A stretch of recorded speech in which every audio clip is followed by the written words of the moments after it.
So I've recently come to the conclusion that my current studio is a bit too small. My current workload for music means I have to do quite a lot of different things in here, and every time I need to switch projects I have to put gear away, put mic stands up in place of keyboard stands, that kind of thing.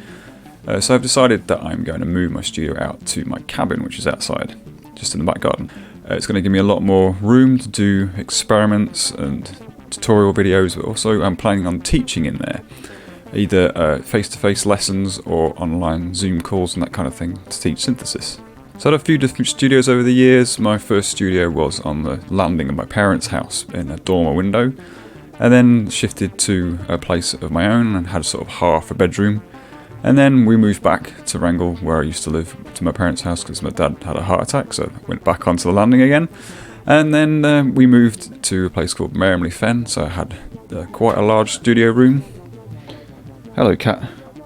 And then we've moved here, and this is about the same sort of size as the place we had at Merrim, but I've got a lot more gear now, and I've got a few bits that I've borrowed off another studio to learn, so every time I bring a new thing in, I have to find somewhere to put it, and it's just got to the point where I just simply haven't got the space.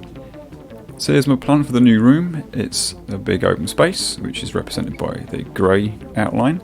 The orange outline represents the stud that's going to be built inside with a gap between and insulation.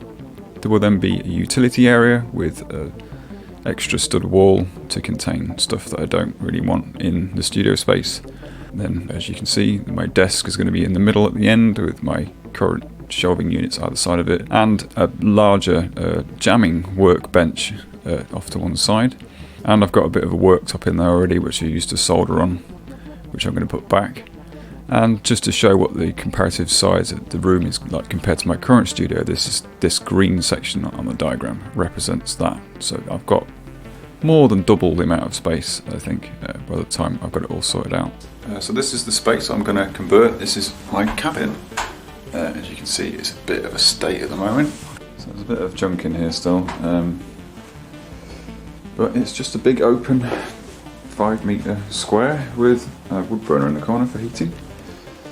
And so yeah, I've been adding in extra stud work, some bits between the ceiling. So these are the existing ceiling joists that just carry a 3/4 inch board with felt directly above it, so there's absolutely no insulation in the moment. And the same for the walls, although they're a bit thicker. But the idea is that this stud is off the wall as much as possible. I had to compromise a bit with the ceiling. I could have made a ceiling that was slightly lower than these joists, but that would have eaten up a lot of room and a lot more timber and been a lot more expensive. So these are actually connected onto the walls.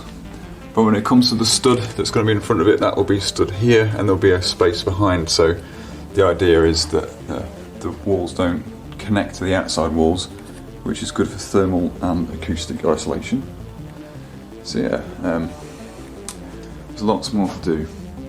So this will all be filled with rock wool, which is like a dense insulation material that's designed to stop sound. I was going to use just cavity wall insulation, which is this stuff. I've got some left over from another job, but this is soft. And it's the density of the material that's important when it comes to blocking sound. The specs actually recommend that you put 2 layers of plasterboard on, which is this stuff, commonly known as drywall in the States, I think. But I might be able to get away with 1. This isn't a particularly noisy area of town, and I'm not a particularly noisy musician.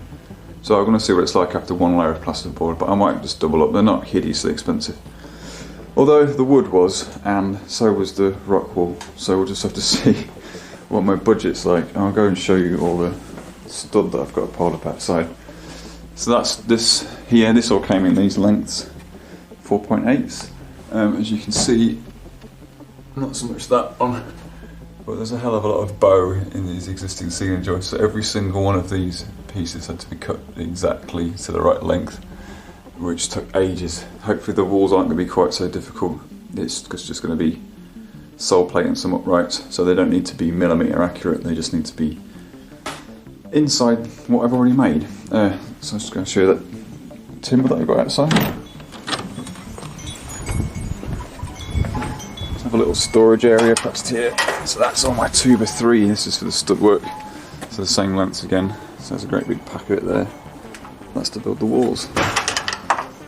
As you might be able to tell from this, all the existing wiring had to come out because it was all set up above too high, with sockets out of the reach of children, as the previous owners had it. So I've taken all the trunking out and we've just got a, hey, come on, focus.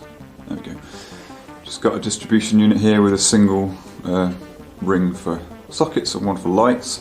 At the moment I've just got a single socket set up and the lights are just running off that. So all this wiring needs to go back in. I've got it all salvaged over here and all wound up, ready to go back in. All the old sockets. So yeah, that's all got to be put back in. Oh, tripping over my own tools. That'll be happening after the stud work is in. So yeah, stud work and then insulation and then wiring and then plasterboard.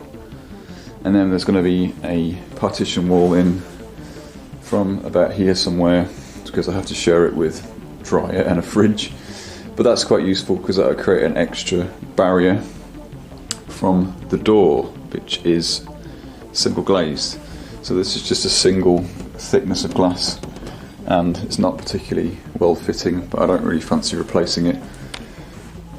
So I'm going to build another stud wall inside here, so that'll create a utility area to house all the stuff that I don't want in the studio. And the same with the windows. These are also single glazed, so they don't provide any acoustic isolation or insulation. So once the stud wall's built, there'll be secondary glazing on the inside, which is a double glazed panel. Double glazing is 2 layers of glass with a vacuum in between, so that will provide a decent amount of sound insulation. Most importantly though, while I'm working, I've got this modest stereo system set up with this Yamaha amp and these vintage Bang & Olufsen speakers, which are nice and beefy sounding. And these are probably going to stay in here because I'll have room for them. So here's what I've managed to do over the course of the day. It's not quite finished yet, this is the back wall. It still needs what we call noggins put in it, which is where the centres of all these uprights are tied together with shorter pieces, but it's worth waiting until you've got all the long lengths cut before you do that, because a lot of that can be got out of offcuts. I have put a couple of bits of salvaged flooring in the middle here because there'll be a TV bracket mounted on the wall, and here you can see we've got a sizable gap behind, about 20mm, which is about 3/4 of an inch, and if I can just grab an offcut, so there'll be another wall that intersects at this point, also with a gap behind it, so that works like that, and then so that will meet up something like this, maybe slightly spaced off to allow for the sheet material. So you've got to be careful when you're setting out studs. The sheet material itself is 1200mm, 220 centimeters. So the second stud in needs to be 1200 to the centre, and then the ones after that need to be 1200 centres. It isn't quite the same thing. So that the full width of the sheet will hit the middle of this stud, and then it'll hit the middle of that stud, and then carry on. And then the ones at the end will be odd. So this is a rip of a sheet, and that's just how you set out your plasterboard when it comes to putting it on. At the moment it's actually attached to the ceiling joists, but this is just temporary, just to prevent falling over. Once all the other walls are in and they're all fastened together, I can take these out, and then this will be isolated from the rest of the building, so any vibration on the outer walls shouldn't transfer as much to the inner, and vice versa.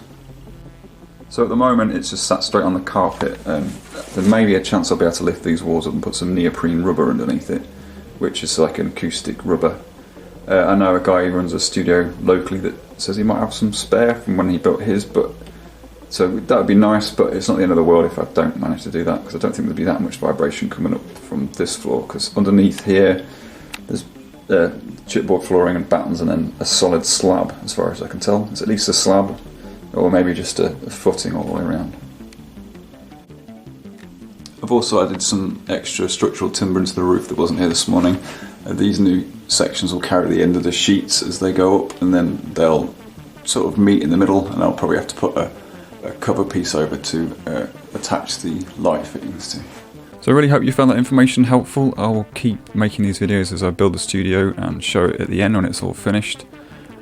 I'll put a link in the description below to a Sound on Sound article, which is where I found most of this information, and also the link to the PDF for the spec for the rock wall installation, because it gives a good insight into how these walls are supposed to be built. So yeah, please like and subscribe, and keep watching these videos. Thanks very much. Cheers, see you again. I've also added some extra structural timber into the roof.